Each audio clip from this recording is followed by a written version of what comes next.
E aí galera, vamos falar aqui sobre a função do primeiro grau, né? É, Ela é uma função, certo? Ela é uma função, a gente pode dizer assim, ela tem essa característica aqui. O que seria essa característica aqui? Ela é uma função com domínio real e contradomínio real, certo? Ela é uma função também, né? Que ela tem uma característica linear. Característica linear. O que seria essa característica linear? É, Seria uma questão de uma reta, uma questão que vai seguir o mesmo padrão sempre, certo? É, Um exemplo dessa característica linear, a gente poderia trazer o exemplo de uma função linear. No caso, uma função do primeiro grau, que seria o exemplo do táxi, né? Do táxi ou Uber, enfim.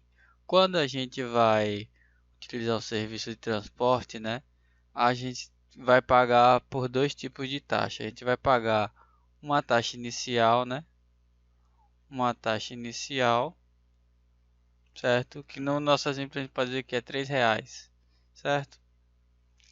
E uma taxa por quilômetro, uma taxa por quilômetro rodado, né? No caso, podemos dizer que seria 0,50 reais por quilômetro. Ou seja, a cada quilômetro a gente paga 0,50. Se a gente pensasse em escrever isso em forma gráfica, a gente poderia dizer o quê? É, Aqui seria a nossa taxa, né?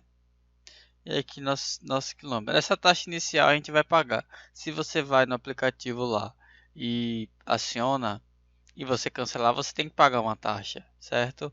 Essa taxa inicial ela sempre vai existir. Então a gente pode marcar ela aqui, ó, essa taxa inicial de 3, né?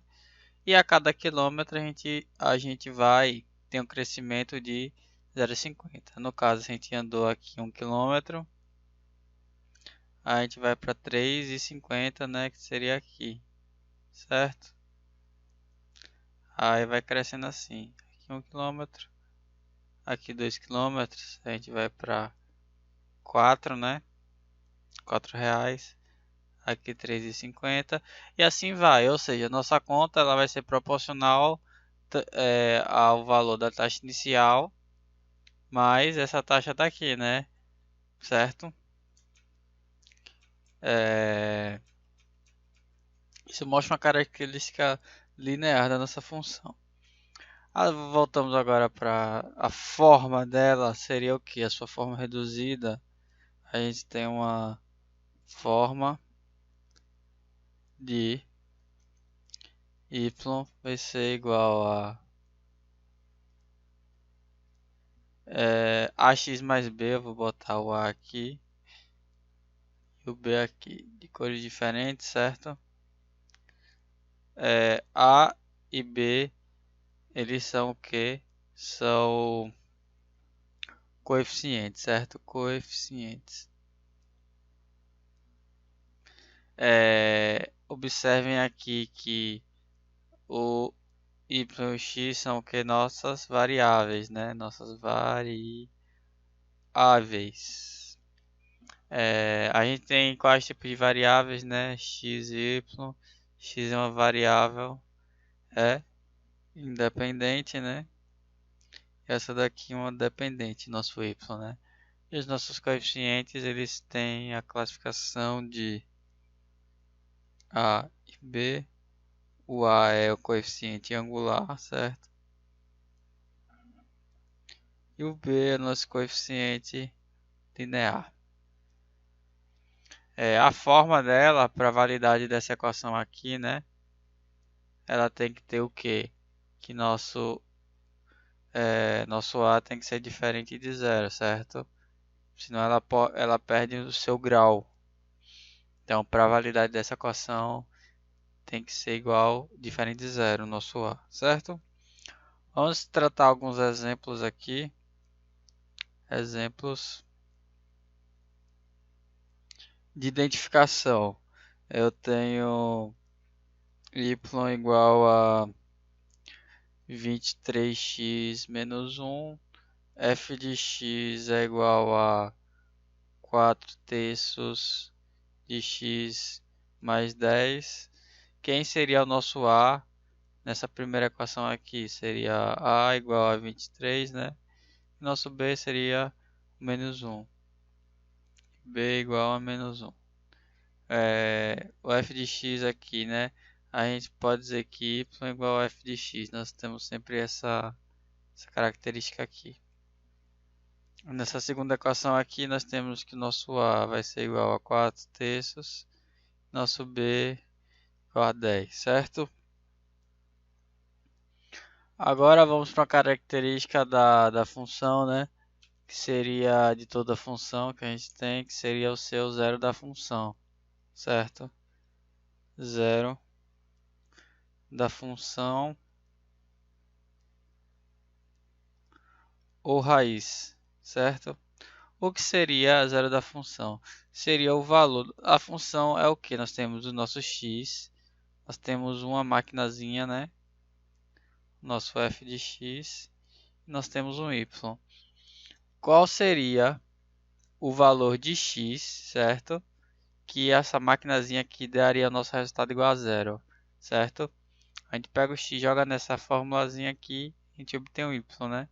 Aí o nosso zero da função é isso, é quando qual o valor de y que vai ser zero, né? Para isso a gente precisa de um valor correspondente de x, né? Então a gente só faz isso, y igual a zero, né? Ou f de x igual a zero nessa função aqui, ó. Aí a gente substituindo, a gente vai ter o quê? Y igual a zero, né? Isso é igual a x mais b. A gente isola o x. X vai ser igual a menos b sobre a. A gente vem aqui para essa condição aqui. A tem que ser diferente de zero, porque não existe divisão por zero, né? Pronto. Para saber o zero da função é só jogar nessa formulazinha aqui. O gráfico, como já foi visto aqui, é uma reta, certo? O gráfico é uma reta inclinada. É uma reta inclinada, certo? Agora vamos aqui para finalizar essa videoaula com um exemplo aqui. Nós temos essa função aqui, certo? Y igual a 2x menos 1. Como eu posso plotar o gráfico dessa função? Se é uma reta, né? A gente precisa apenas de dois pontos, certo? De dois pontos. Primeiro vamos lá, a igual a 2, né? E b igual a menos 1. Qual seria o zero da função? Seria x seria igual a menos b, né? Menos 1 sobre 2, né? Isso daqui daria 1 sobre 2, nosso zero da função. Ou seja, a gente tem um ponto aqui, ó. A gente já arranjou um ponto aqui na nossa equação, né? Legal. Qual seria esse ponto aqui? Que seria quando x for igual, no caso a gente x aqui, y aqui, né? Quando x for igual a 1 sobre 2, nosso y é zero. A gente precisa de outro ponto, né? Aí a gente pode fazer o que? A gente joga aqui, quando x for zero, a gente vem nesse x aqui e joga x for zero. Quanto a gente vai ter da função? Nosso y vai ser quanto? Zero, y igual a menos 1. Aí a gente tem outro ponto, x igual a zero e nosso y é igual a menos 1. Ok? Aí beleza.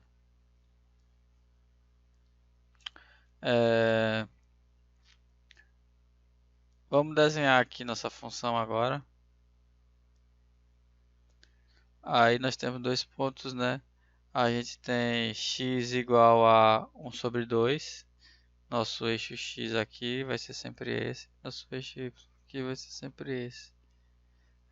Então vou fazer 1, 2, 3, 4.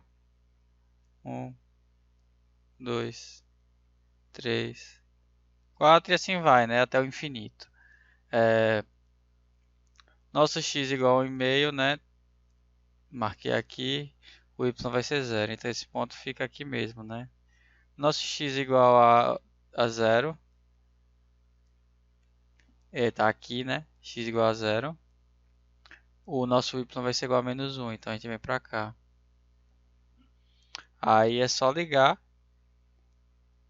e continuar transmitindo ela para o infinito e além, né? Essa daqui vai ser a nossa reta y igual a 2x menos 1, certo? Aí esse ponto aqui seria nosso ponto, vamos dizer, ponto A, ponto B, né? Nós temos o ponto A aqui, nós temos o ponto B aqui, né? Legal. A gente tem esse ângulo aqui, né? Esse ângulo eu chamo ele de M. Como a gente pode encontrar esse ângulo aqui? A gente usa, como é uma reta, né? A gente pode usar semelhança de triângulos.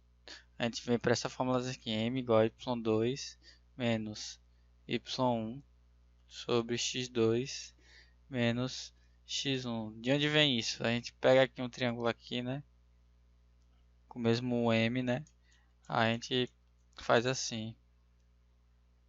No caso, quando eu vou pegar, ó, x igual a 1, qual vai ser o nosso valor? Quando x for igual a 1, eu vou fazer uma tabelinha aqui. Quando x for igual a 0, a gente tem igual a menos 1. Quando x for igual a 1, volta aqui, né? Vai dar 1, né? Quando x for igual a 2, vai ter 3. Certo? Aí eu posso dizer, quando x for igual a 1, eu tenho 1 aqui de altura, né? Quando x for igual a 2, eu tenho aqui 3 de altura, né? Aí a gente faz M vai ser, quem é o nosso y2? Y2 vai ser o 3, menos quem é o y1 vai ser 1, sobre quem vai ser o x2 vai ser o 2, né? Menos quem vai ser o x1 vai ser 1. Vai dar, ó, 2, que é igual a coeficiente que está com x, né? Logo, esse m aqui é o nosso coeficiente angular, certo? Massa, né? Essas partes, coeficientes, eu vou fazer vários exemplos, vários itens com vocês, para vocês ficarem bem craques. E observem agora, só para finalizar nossa aula, mas isso eu vou explicar depois melhor, que esse valor aqui é menos 1, né? Menos 1. E observe que nossa função a gente tem esse menos 1, nosso coeficiente linear, certo? É interessante isso, né? Essa questão, ou seja, se a gente olhar para essa função aqui, a gente sabe que a reta, nossa reta inclinada, ela vai cortar no eixo y no valor de menos 1. Eu vou provar isso fazendo vários exemplos posteriores, certo? Valeu, galera. Fui.